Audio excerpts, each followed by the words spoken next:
ఫోటోని కంట్రోల్ జే తోటి 2 duplicate layers చేసుకోవాలి.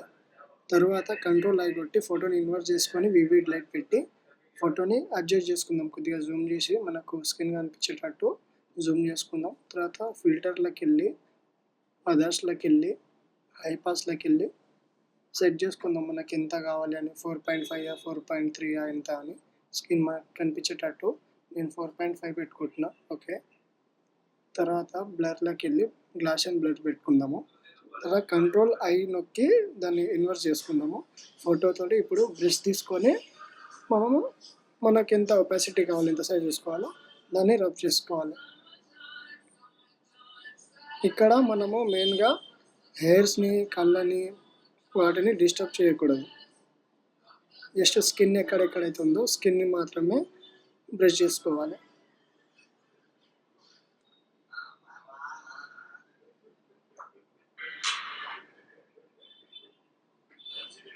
చూడండి బిఫోర్ ఆఫ్టర్ రెండింటిని మర్జ్ చేసుకోవాలి. ఇప్పుడు రెండింటిని సెలెక్ట్ చేసుకొని కంట్రోల్ ఈ కొట్టినా రైట్ క్లిక్ ఇచ్చి మర్జ్ లేయర్ కొట్టినా అయిపోతుంది. ఇది థ్యాంక్ యూ.